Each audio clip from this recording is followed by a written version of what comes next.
Welcome to another episode of Sound Financial Advice with Theodore and Patrick. Today we are talking pianos. Are they a good investment?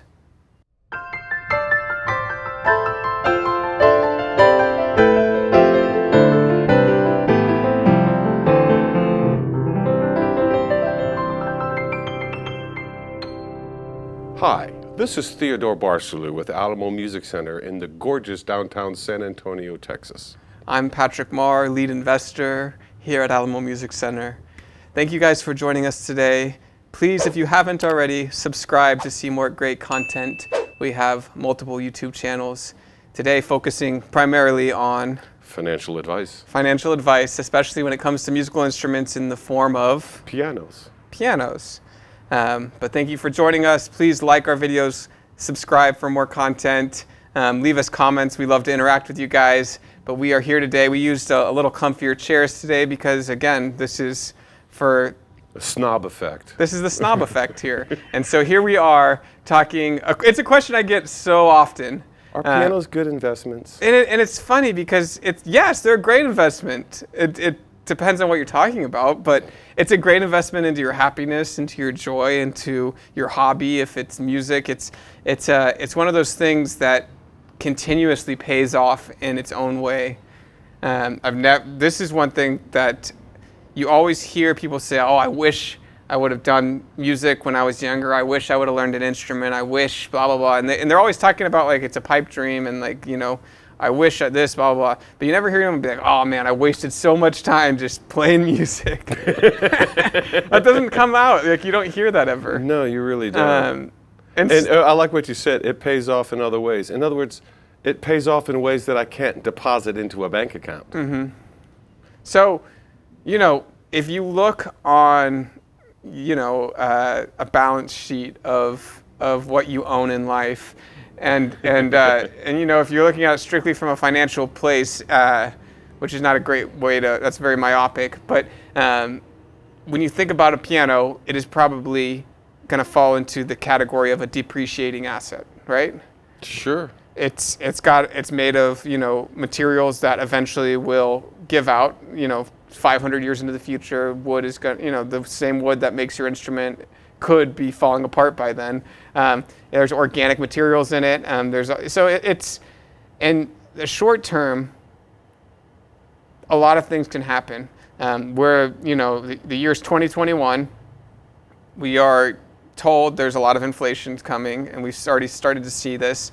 But there's also a supply and demand shortage right now, and getting materials here to the U.S., especially ones that are made overseas, which a lot of pianos are made overseas, is a real issue. And material costs are at an all-time high. And so these delivery costs are exorbitant. Mm-hmm. And as we're shooting this video, as of today, I believe there's 84 at last count. Super cargo carriers lined up outside Port San Pedro in the LA area, waiting to deliver goods. Mm-hmm. And so you take all these things into effect, and you think of a manufacturer. We'll use Kawai because we have a beautiful Kawai behind us. This GL10 is a very current model from Kawai, and if we know anything about Kawai, if we know anything about Yamaha, if we know anything about Steinway, they like to maintain similar model numbers for a very long time.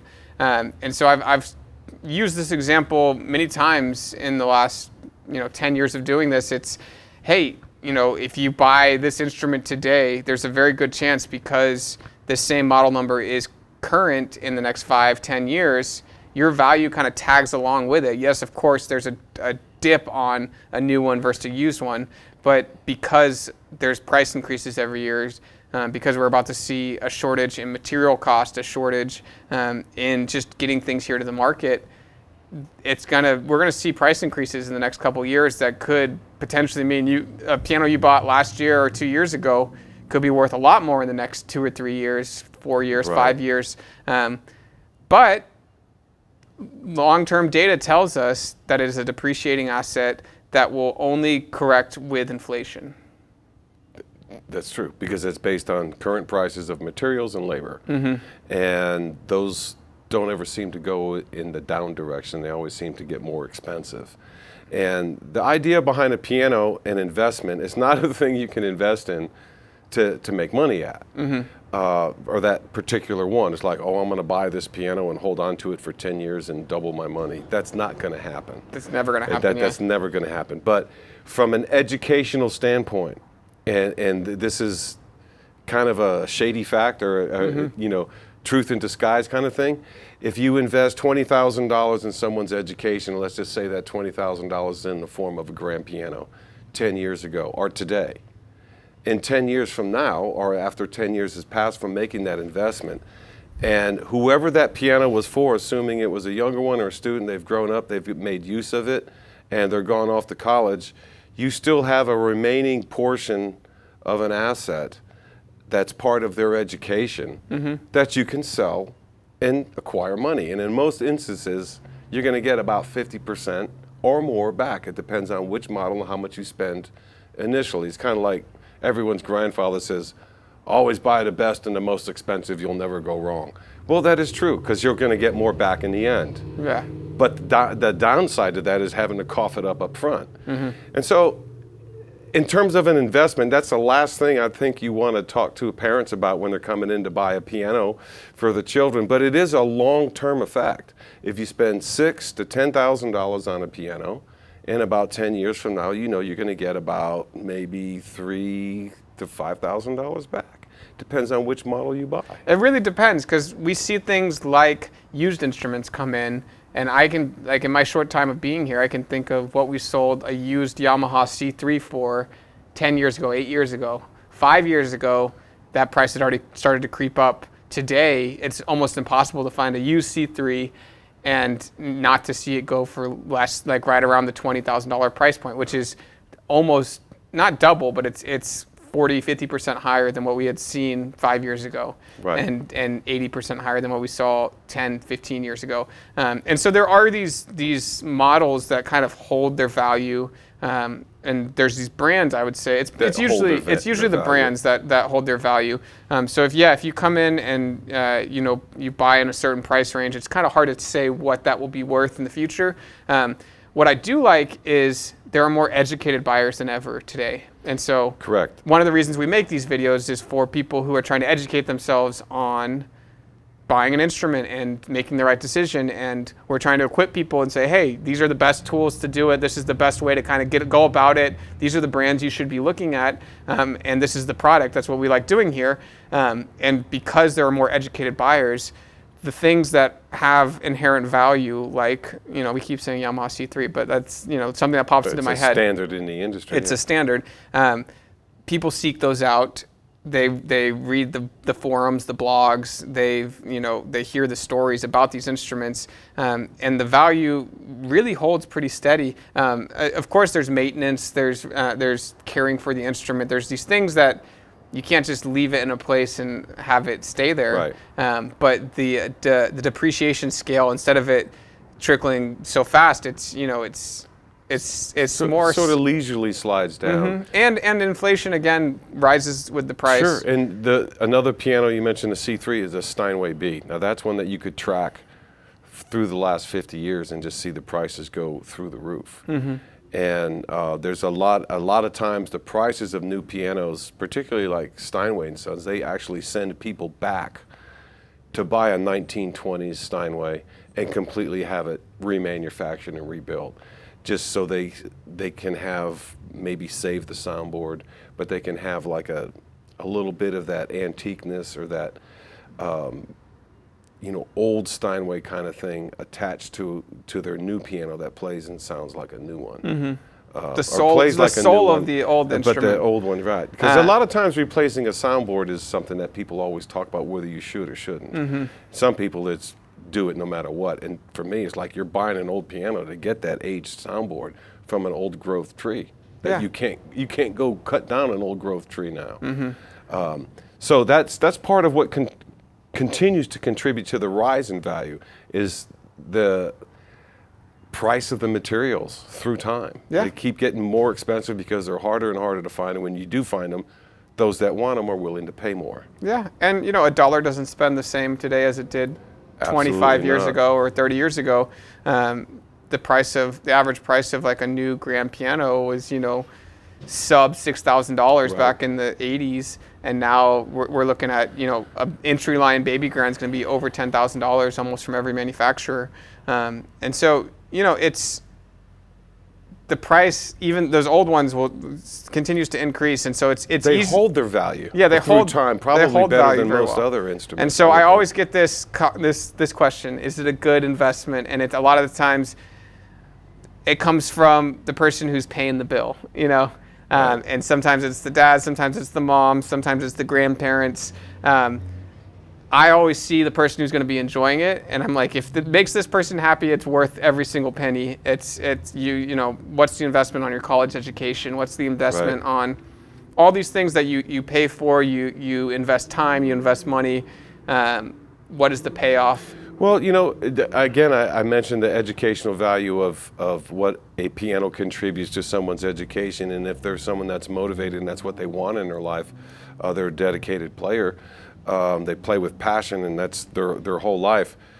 There's no amount of money that could really say that it's a bad investment, because that person's going to want like the best pianos that they make. However, that same amount of money dumped into a piano, dumped into a college education, you can't take your college degree and go to the bank and borrow money on it, or you go to the pawn shop and you know, get money on it. So investment value, it's worthless. It promises a lot. Yeah. But there isn't a hard asset. A piano is a hard asset that you can liquidate, and maybe not overnight, but at the same time, it's not a losing purchase. Yeah. And it's, you know, at worst, a beautiful piece of furniture that can entertain people if they've played before, or if they've always wanted to play. It kind of gives you a place to do that. And as you know, Jeffrey Lebowski would say, it really ties the room together. Ties the room together, and so it's one of those things that. There's a lot more truth to that statement than you realize, because consider how many pianos we get that we sell, and people say, well, it's only going to get played around Christmas time. The rest of the time is just going to look pretty. And there was a date and time, and I think it probably still exists, where a piano is a status symbol. I mean, even in the first Iron Man movie, when they showed all this ridiculous swank stuff in Tony Stark's house, I mean, what do you see there? There's an 11-foot piano sitting there. And it's amazing. You always see a piano sitting someplace. Even, you know, was it Dr. Evil and Mini-Me had a piano? Yeah. And it's a cultural thing. It's like a status symbol. Is there a lot of value in that? Sure there is. And there's even more potential value in any instrument. So is a piano a good investment? Well, I'm biased and partial, but I'm going to say it's a moderate to fair investment. I think it's a great investment if you expand your lens outside of financial. I was speaking optics. Strictly financial. Okay, because we have people come in here and go, I'm a money man and I can't see paying 20 grand for something. I'm going to get 8,000 back in 10 years. Yeah, but your kid will be smart. Your kid will be talented. And guess what? There's not one, there's 3 of them. Put them all on there and watch what that does. Maybe college will be cheap. And I would argue that they don't take that big of a hit. A $20,000 you're right. They a $20,000 really don't in the long piano run. in 10 years is going to be close to worth $20,000. It'll be near it. Yeah. I mean, at the time of sale, I mean, I think if you tell someone that you're going to get at least about half back, that's more than a safety net. Well, on a decent piano. Yeah, you don't. And so Steinway got in trouble with this. Well, yeah, because people went out and bought pianos just to own them, and they found out that they're not just going to go up in value for no reason. Yeah, so there's a class action lawsuit. This can be all research, but basically saying that people were promised a good return on their investment financially because of the pianos they were purchasing, and it's just that's not you can't buy a whole bunch of pianos and hold on to them, like you said, for 20, 30 years and get rich. Rich. The time to do that was in the early 70s. Now, if we could have a time machine, we could go back and buy about a couple hundred Fender Rhodes. Oh. Some world. Imagine all the vintage instruments. So that's the exception. Things that have good stories or are unique and are limited will go up in value. Try to buy a new Fender Rhodes today. If this was the white Steinway that John Lennon played in the Imagine video, it would be worth 100 times whatever they purchased that instrument for, just because of what it was and who played it. So there are these stories, there are these unique things that make a piano very special. But but really the value of the instrument is often in the eyes of who will be Playing it. playing the it. user. And so that's, that's financial advice from Sound Investments LLC. From musicians. Yeah, we From musicians. focus on the sound element and not the financial element of that LLC. But again, this is Ted. I'm Patrick with Alamo Music. Thank you guys for watching. We had fun making this. Please subscribe to see more great content, and we will continue to make it for you. Thanks for watching.